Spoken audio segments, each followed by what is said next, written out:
In an even more devastating turn of events for NBA fans, news broke just recently that the Chicago Bulls believe, quote, privately, that Lonzo Ball, who they traded for in 2021, won't ever be able to play basketball again. I still can't believe I'm hearing myself say that. Lonzo Ball hasn't played a game since January 14, 2022, after we initially thought the knee injury he suffered wasn't all that serious and something that would sideline him for a couple of weeks at most. But we learned quickly that wasn't going to be the case because Lonzo had surgery a short time later to repair a torn meniscus in his left knee, and the Bulls announced then that Lonzo would be back in 6 to 8 weeks. But that didn't remotely happen, of course, because the Bulls went ahead and shut him down for the remainder of the season in February.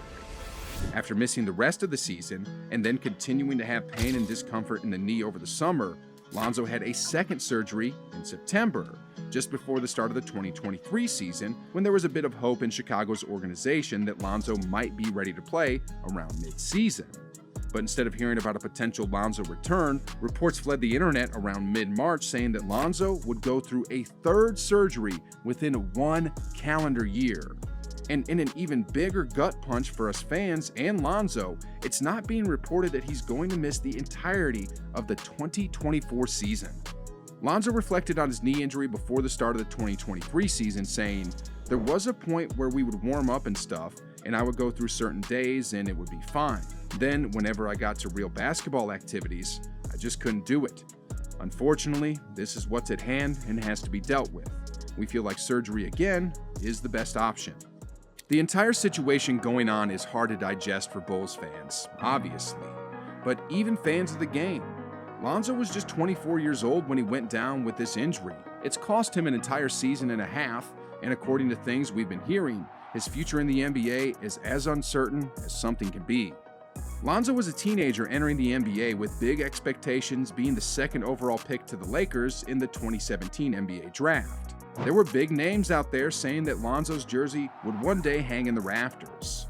The Lakers decided to trade Lonzo after just 2 seasons and having played just 1 year with LeBron as his teammate because the Lakers felt at the time they could use Zoe as the young asset he is to get a superstar, that being Anthony Davis, of course. And I've got to say, the Lakers were quickly having some second thoughts about moving Lonzo before the ransom of injuries, especially looking back at Lonzo's progressive rise to stardom even when he was in LA.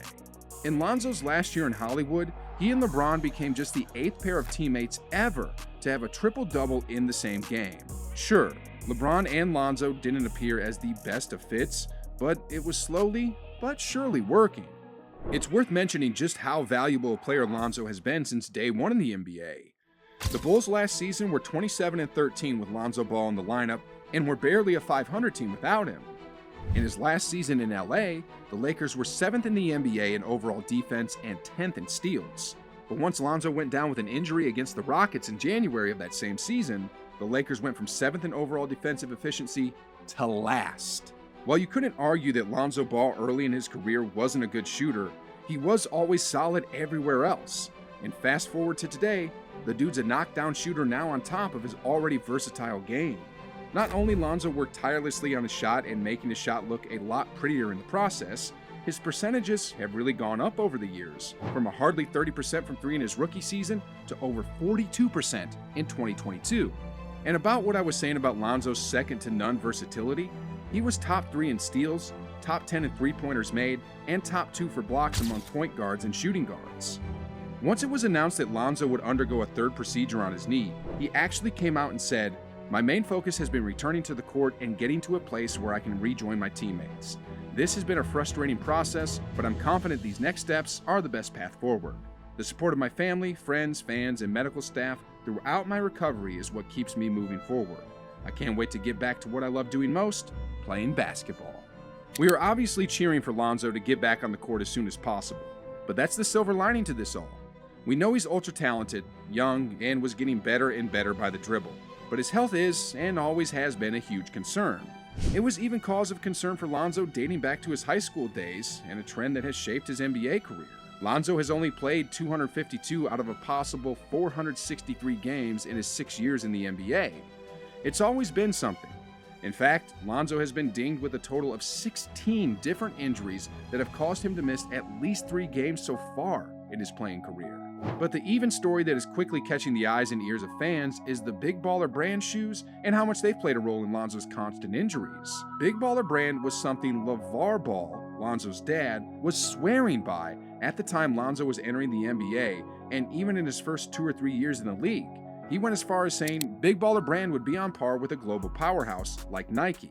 But man, Big Baller Brand has been under fire for a while now amidst all of Lonzo's injuries. If we rewind about 3 years ago, Lonzo's first signs of fragility in the NBA quickly raised some red flags for even the Lakers. They even went and asked Lonzo if his Big Baller Brand shoes are causing concerns with his health, and Lonzo's response was, quote, "They asked me about it, and I told them I feel comfortable.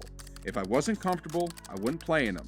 If I didn't play in Zoes, I'd play in Kobe's. I work out in LeBron's, but that's because they're heavier."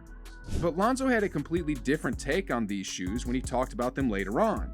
In fact, everyone now was convinced that Lonzo's pattern of injuries was caused because of his signature Zoes he used to wear in game.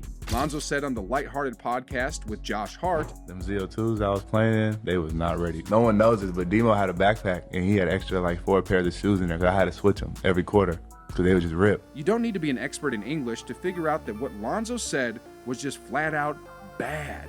They ripped every quarter? What were those Zoes? Or were they flip-flops in disguise? How can we not point the finger at Big Baller Brand and blame the shoes for starting this chain of frequent injuries for Lonzo Ball?